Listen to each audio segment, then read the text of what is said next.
Fala, meus amigos e amigas palmeirenses, estamos aqui novamente para trazer mais um vídeo no canal com as últimas informações do Verdão. Se inscreva no canal, deixa seu like e deixe seu comentário também e vamos pro vídeo. Bom, seu Paulo Nunes, boa tarde ao senhor, hein? Tudo bem, André, eu não trouxe problema não, hein? Aqui eu vim só para solucionar esses problemas. Não vem com a problemática que eu não tenho a solucionática. Exatamente. Já diria Dadá Maravilha. Boa tarde, Eric, Losete, boa tarde a todos.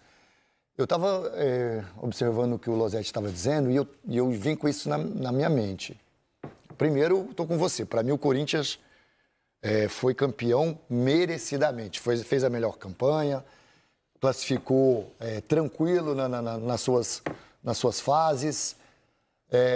Os dois jogos, eu estou vendo muita gente, eu concordo plenamente, os dois jogos foram horríveis. O primeiro nem tanto, mas o segundo muito ruim. Para acompanhar foi difícil. Mas o Corinthians jogou com o regulamento embaixo do braço para ganhar um título. Um título que ele não vinha tendo há muito tempo, e isso é um peso enorme.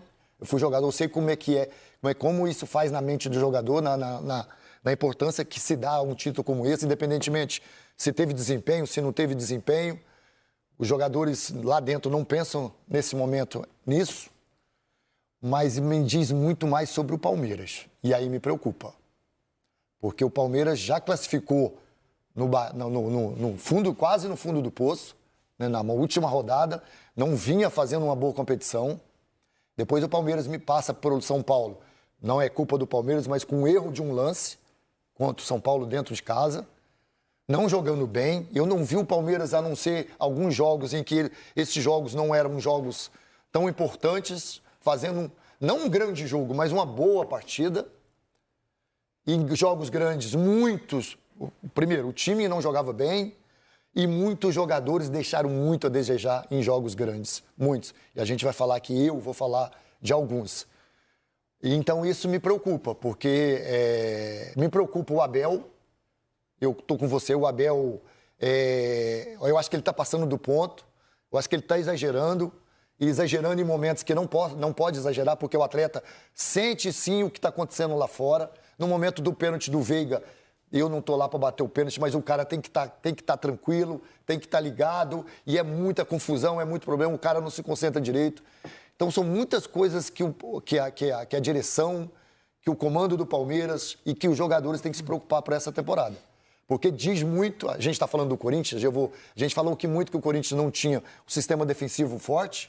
Nesses dois, o sistema defensivo apareceu, né? O jogo criativo não apareceu tanto, mas o sistema defensivo, o Hugo vai estar aqui, ele vai dizer muito sobre isso, sobre se melhorou, ou se foi o Palmeiras que não produziu, né, pela falta de competência, mas diz muito do Palmeiras. Para mim, o Palmeiras tem que estar preocupado com isso. Rodando aqui os melhores momentos Teve?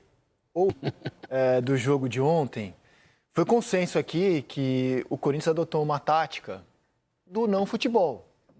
Joga aí, Palmeiras, o empate é meu, joga aí. E mesmo assim, eu acho que o Corinthians ainda conseguiu criar no primeiro tempo as melhores chances do jogo. Palmeiras, impressionante a incapacidade que o Palmeiras teve de, no primeiro tempo, chegar na área corintiana, criar jogadas, atacar. Então o Corinthians, como disse o Paulo, foi jogando o tempo todo com o regulamento embaixo do braço, né? Pouca coisa aconteceu na partida. E quem tinha a obrigação, na teoria, de fazer as coisas acontecerem era o Palmeiras. Por que não aconteceram para o lado do Palmeiras, na sua opinião, Luzete? Então, Isaac, primeiro que... E aí, esse cidadão, Félix Torres, ele tentou dar emoção ao jogo. Ele foi um incompreendido ontem. Esse tentou dar emoção ao jogo. Fez um pênalti estrambelhado, já tinha cartão amarelo.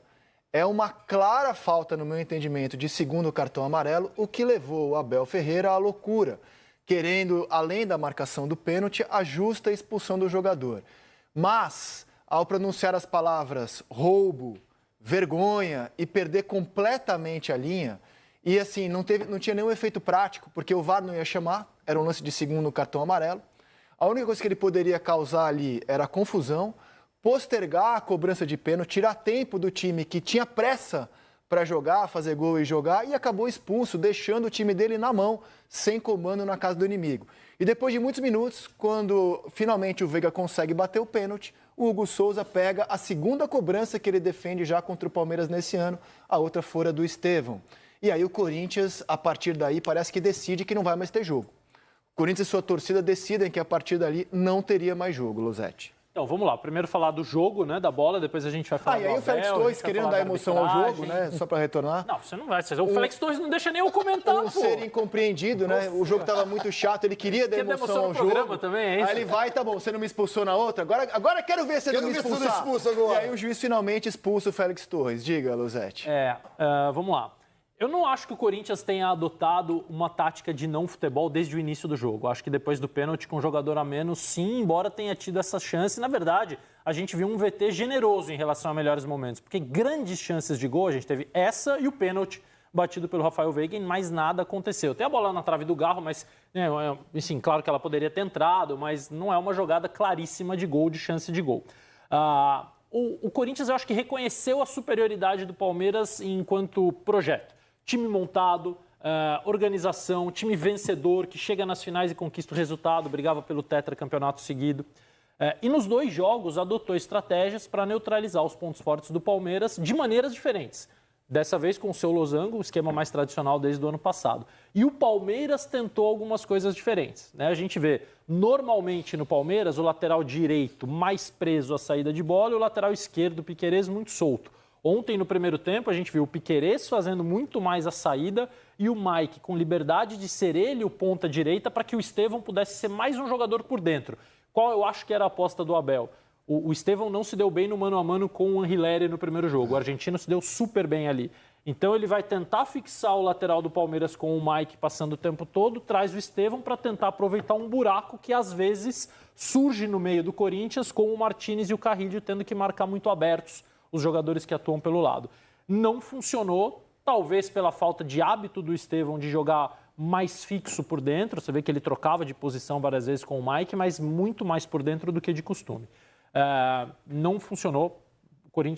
O Palmeiras volta para o segundo tempo com o Piquerez mais solto. Esse posicionamento do Piquerez mais recuado, para mim, também não deu certo. O Facundo Torres saiu do jogo, não participou quase no primeiro tempo. O Veiga não participou. A ausência do Richard Rios, e aí certamente por questões físicas, porque jogou 2 jogos pela Colômbia, voltou em cima da hora, teve problema no voo da volta, fez com que o Palmeiras tivesse 2 volantes de menos chegada do que o Richard Rios, o Aníbal e o Emiliano. E então o jogo se desenrola de uma forma que acabou ficando cada vez mais confortável para o Corinthians à medida que ele percebia que o rival não tinha caminhos. Mérito do Corinthians, problema do Palmeiras que não encontrou esses caminhos ao longo de todo o campeonato. Subiu para 6 jogos. Em casa foram 5. 5 jogos em casa contra times da Série A, só 2 gols marcados. Aquele pênalti inexistente contra o São Paulo e 1 contra o Corinthians no jogo da primeira fase. Ontem mais um jogo agora fora de casa que não consegue fazer o gol e finaliza muito pouco. E acho que o Corinthians conseguiu, e achei importante para o Corinthians ser campeão com esse sistema. Porque esse foi o sistema que levou o Corinthians à arrancada do ano passado, à Libertadores, que teve instabilidades nesse ano, acho que ainda tem. Não é um sistema que está pronto, precisa de ajuste para jogar o Brasileirão, mas ele apostou no quê? No talento do Garro, na força do Memphis e do Yuri. E o Memphis fez 2 grandes jogos nas finais. O sacrifício defensivo dele muito maior, principalmente no jogo do Allianz Parque, do que a gente estava acostumado a ver. E ontem, chamando o tempo inteiro, a bola era sempre nele, especialmente quando o Mike saía para marcar o Anrileri, ficava um buraco que a gente não costuma ver também no sistema defensivo do Palmeiras, e o Corinthians tentava usar jogadores às costas do Mike e o Memphis meio que se acomodou por ali para ter uma saída do Corinthians no primeiro tempo. 112 minutos. O jogo ficou parado muito tempo. Então, em vez de 90 minutos, a gente teve 112 minutos de um suposto jogo.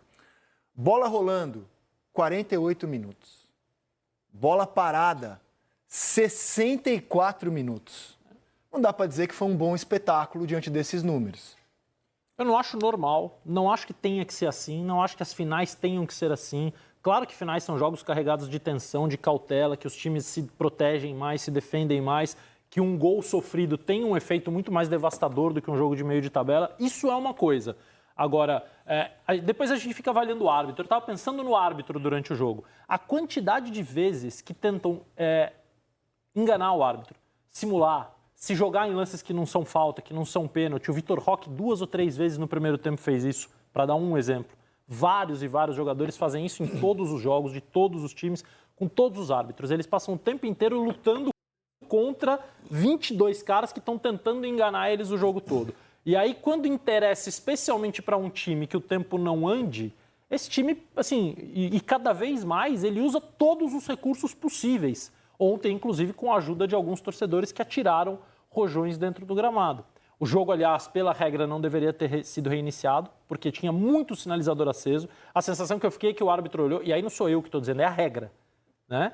Eu acho que não pode ter jogo com sinalizador. Perfeito. A regra determina que não pode ter jogo rolando com sinalizador. E faça um adendo, quando Losete, alguém pergunta por quê, ontem ficou claro. Além do sinalizador, que em tese é inofensivo, atiraram um rojão no campo. Um deles explodiu ao lado do Gustavo Henrique. Isso.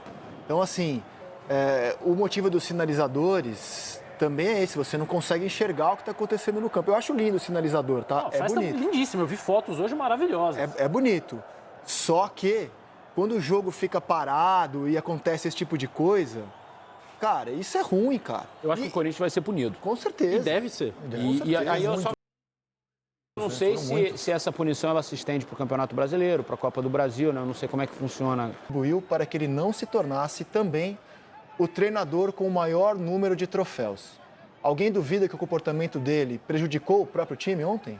Eu falo até mais, André. Assim, a gente ficar sempre repetindo as mesmas situações que o Abel sempre coloca dentro do campo, né? Eu até entendo, né, no momento, o destempero dele em relação à falta, ao que aconteceu. Agora, tem que ter um controle. Mas nessa hora o comandante tem que ter frieza. Tem que ter um controle a mais. Por quê? Primeiro, é nítido, é claro, pra mim. Pô, eu já bati pênalti, já perdi. Você tem que ter um controle ali, você tem que estar concentrado. O tempo que passa para o Veiga pegar a bola, você pode ver que o Veiga está olhando. Quando o juiz corre para expulsá-lo, o Veiga fica olhando para tudo que está acontecendo. Não tem como o atleta não se desconcentrar, não ficar preocupado, esfriar a temperatura do momento. Isso não quer dizer também que era certo que o Veiga ia pegar a bola se nada tivesse acontecido, que ele ia bater e ia fazer. Claro. Mas a probabilidade disso acontecer é maior. Porque ele tá quente, ele tá ali naquele momento do jogo, ali ele teve que parar, pensar um monte de coisa. Então, assim, é uma situação que, para mim, como atleta, me atingia dentro do campo. Porque quando o meu treinador saía, né, não estava mais presente junto com a gente, eu sempre senti falta. Eu sempre senti um comando, uma falta do comando ali dentro. E isso vem acontecendo várias vezes. Não é de agora que a gente está falando sobre isso. Mas, repito, tem mais coisas ainda do Palmeiras a ser dita, não só o problema que o Abel teve. Não, claro, só tô trazendo isso porque, assim, o Abel gosta muito de citar o Tele Santana. Sim. Né? O Tele, eu tive a oportunidade de pegar o finalzinho como repórter da Era Tele no São Paulo, mas, assim, como fã de futebol, eu vi bastante o Tele Santana. E o Tele, que é sempre citado pelo Abel como referência, era um chato de galocha para lutar pelas melhorias do futebol brasileiro. Então ele era um chato contra a qualidade da arbitragem, dos gramados, inclusive do próprio clube dele, porque era ele que ia cedinho tirar as pragas do gramado do CT do São Paulo. Na Gávea também. Na Gávea também? Na Gávea também. Então ele estava sempre, o Tele, brigando por melhorias do futebol brasileiro. Faltas, arbitragem. O Abel, que gosta tanto de citar o Tele, o Abel, ele só está preocupado com o time dele. Tenho isso muito claramente. O Abel não está aqui para melhorar o futebol brasileiro. O Abel está pensando em melhorar o time dele apenas. E prova disso é o comportamento dele no Campeonato Paulista. Quando o Palmeiras foi beneficiado na semifinal, num pênalti inexistente, marcado a favor do time dele no Vitor Roque, e que levou a vitória contra o São Paulo 1-0, ele cinicamente não quis falar de arbitragem. Pelo contrário, disse que viu o toque, corroborou com aquele pênalti absurdo marcado. Aí ontem ele dá o chilique. Então eu quero só mostrar essa comparação, né? Abel Ferreira, quando o time dele é ajudado, e Abel Ferreira, quando o time dele é prejudicado, porque assim é o futebol. Selecionados e os árbitros na Federação Paulista, sim. Ele fala, tem uma resposta dele que é praticamente uma aula de humanidade, de sabedoria. Nós todos temos que melhorar. E aí ele aponta que vocês são culpados pela violência, a culpa é de vocês e todo mundo tem que...